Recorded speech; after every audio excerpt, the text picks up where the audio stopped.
এবছরের এপ্রিলের ৮ তারিখ আমেরিকার প্রেসিডেন্ট ডোনাল্ড ট্রাম্প একটা পোস্ট করলেন সোশ্যাল মিডিয়ায়। এই পোস্টটি ছিল নিউ ইয়র্কের মেয়র জোহরান মামদানির প্রতি তীব্র বিষে ভরা। কি লিখলেন তিনি? লিখলেন, মেয়র মামদানি নিউ ইয়র্ককে ধ্বংস করে দিচ্ছেন। এই শহরের আর কোনো আশা নেই। আমেরিকার উচিত এর ব্যর্থতায় সাহায্য না করা, আর এটা শুধু খারাপ দিকেই যাবে।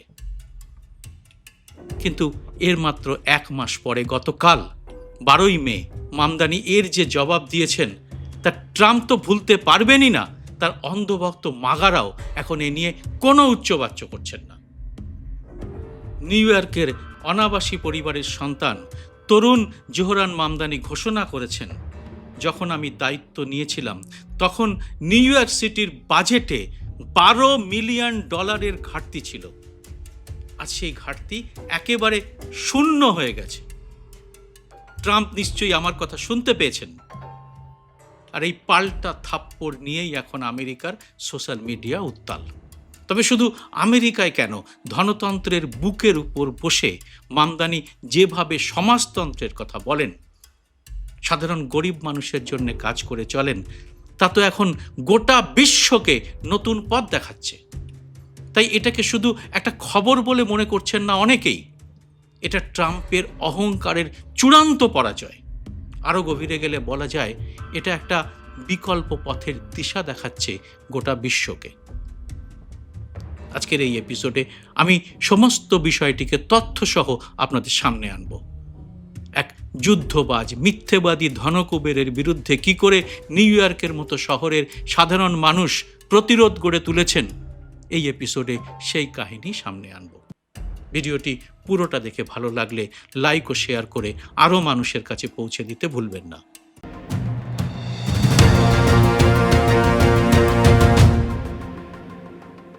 A $12 billion budget deficit. We are speaking about a fiscal crisis at the scale greater than the Great Recession.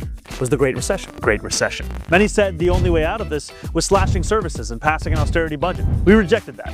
After months of painstaking work, that deficit is now zero. Our city is now on firm financial ground. নমস্কার, সবাইকে স্বাগত। আমি সুব্রত বসু।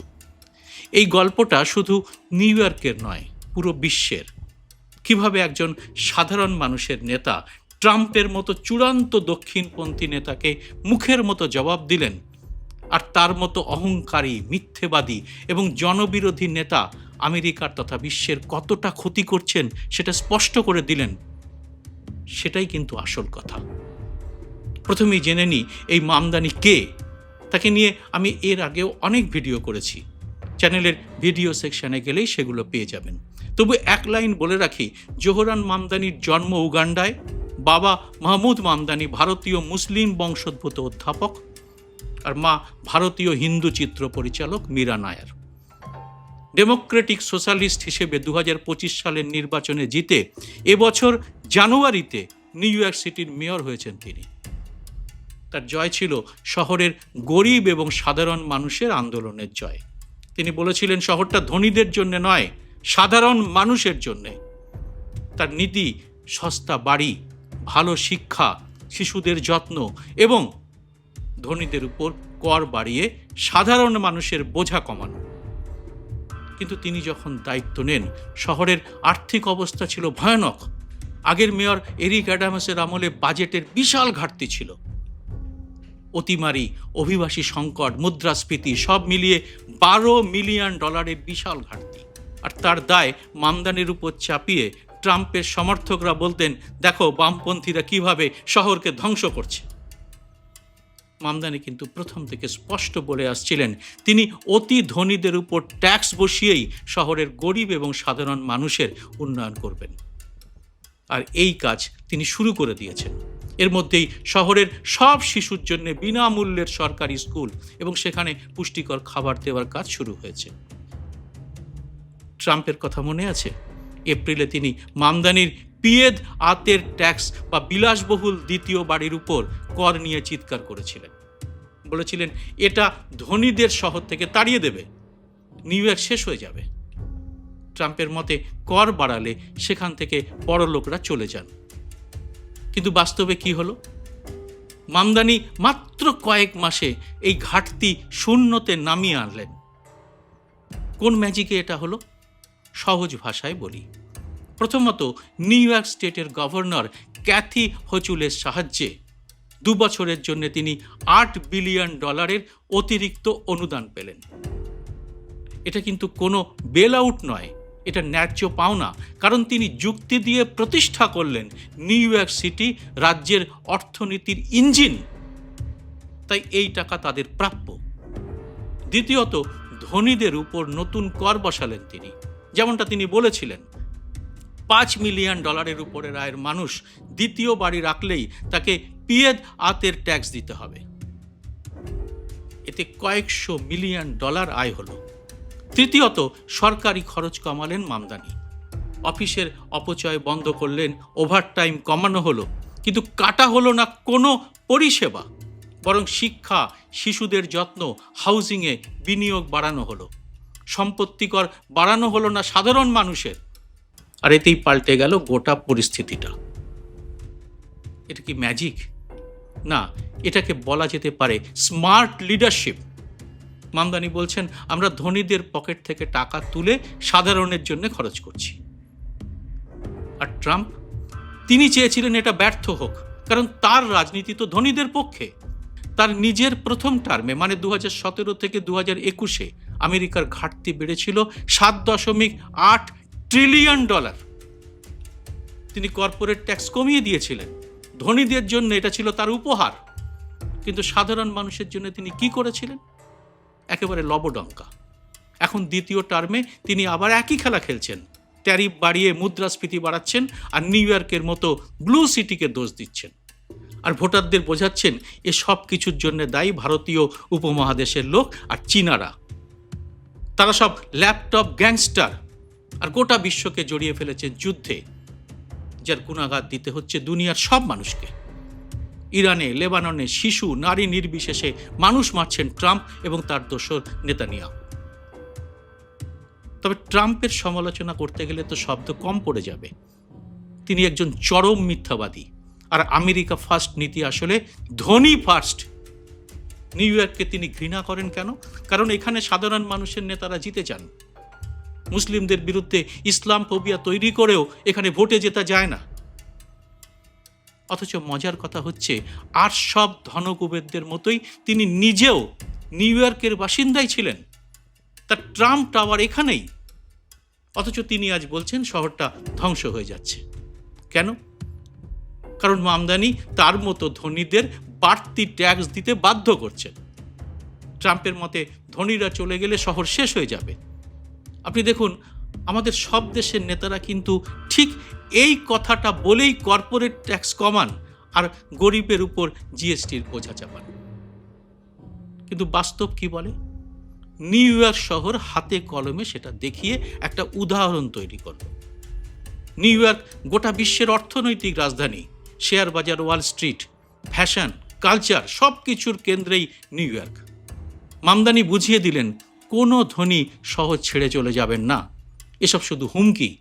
তারা চলে গেলেও নতুন ধনীরা আসবেন। আর সাধারণ মানুষ, তারা এখানেই থাকবেন, কারণ মামদানির বাজেটে housing, park, library, child care এ সমস্ত টাকা তাদের কাছে যাবে। এবার আরেকটু গভীরে গিয়ে এর বিশ্লেষণ করা যাক। ট্রাম্পের দ্বিতীয় টার্মের সাফল্য কোথায়? কোনো বড় সাফল্য নেই। তার বদলে ইরান যুদ্ধ, জ্বালানির দাম বাড়ানো, ট্যারিফের কারণে নিত্য প্রয়োজনীয় জিনিসের আকাশ ছোঁয়া দাম সবই হয়েছে।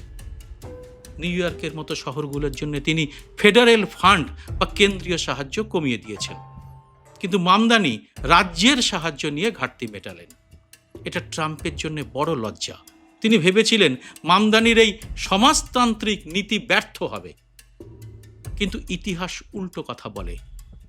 ফ্রাঙ্কলিন রুজভেল্টের নিউ ডিল, বার্নি স্যান্ডার্সের আইডিয়া, এগুলোই আমেরিকাকে বারবার বাঁচিয়েছে। আর ট্রাম্পের ট্যাক্স কাট শুধু ধনীদের পকেটই ভরিয়েছে।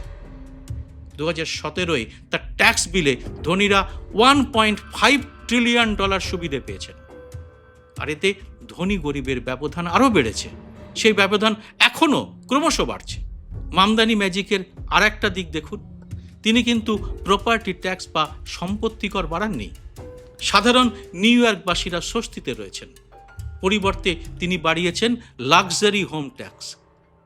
এটা ন্যায় বিচার, কারণ একজন ধনকুবের দুটো বাড়ি বা একাধিক বাড়ি রেখে লাখ লাখ ডলার ট্যাক্স ফাঁকি দেবে, আর সাধারণ মানুষ রাস্তায় ফুটপাতে পড়ে থাকবেন।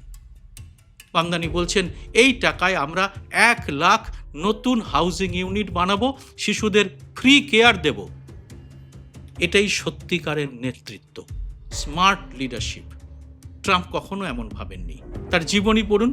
তিনি এমন এক ব্যবসায়ী যিনি ক্যাসিনোতে ব্যর্থ হয়েছেন, দেউলিয়া হয়েছেন 6 বার, কিন্তু নিজেকে তিনি স্মার্ট বলেন। কেউ তার সমালোচনা করলে বলেন এটা ফেক নিউজ। কিন্তু এবার মামদানি কাজ করে দেখিয়ে তার মুখের উপর জোরদার থাপ্পড় মেরেছেন। এবার ভাবুন, ট্রাম্পের রাজনীতি কিসের উপর দাঁড়িয়ে? তা হলো ভয়ের উপর।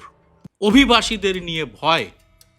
ট্রাম্পের ডিপোর্টেশন পলিসি শহরগুলোর ক্ষতি করছে, আর মামদানি ঠিক উল্টো কথা বলছেন।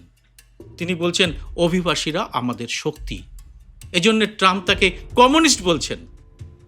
আর CBS News, the Hill, NBC এইসব সংবাদ মাধ্যম রিপোর্ট করেছে যে মামদানির বাজেট ব্যালেন্সড। বার্নি স্যান্ডার্স মামদানির প্রশংসা করেছেন। মামদানির জয়টা কিন্তু শুধু বাজেটের নয়, একটা মানসিকতার। তিনি দেখিয়েছেন ট্যাক্স দ্য রিচ এই নীতি কাজ করে। এই ঘটনা বিশ্বকে কি বার্তা দিচ্ছে? আমেরিকায় এখন 2 দর্শনের লড়াই চলছে। একটা ট্রাম্পের ভয়, বিভেদ এবং ধনীদের পক্ষের নীতি, আর একটা মামদানির ঐক্য এবং সাধারণ মানুষের জন্য নীতি। নিউ ইয়র্কের এই জয় দেখিয়ে অন্য শহরগুলো কি একইভাবে উঠে আসবে? ক্যালিফোর্নিয়া, শিকাগো, সব জায়গায় মামদানির মতো নেতারা কি জিতবেন? ট্রাম্প 2028 সালে কি জিততে পারবেন না? এবছরই কি অন্তর্বর্তী নির্বাচনেও তার পরাজয় হবে? তার অহংকার, তার বিদ্বেষের রাজনীতি কি তাকে শেষ করবে? সারা বিশ্ব এখন তাকিয়ে আছে এদিকে। জবাব দেবেন আপনারা কমেন্ট বক্সে। জয় হিন্দ, সত্যমেব জয়তে। স্বাধীন সাংবাদিকতার পাশে থাকার জন্য চ্যানেলটি সাবস্ক্রাইব করে নোটিফিকেশন বেলটি অবশ্যই চালু করে রাখুন। সেই সঙ্গে পারলে রোজ একবার @সুব্রত বসু জার্নালিস্ট সার্চ দিয়ে নতুন কোনো ভিডিও আপলোড করা হলো কিনা তা দেখে নিতে পারেন।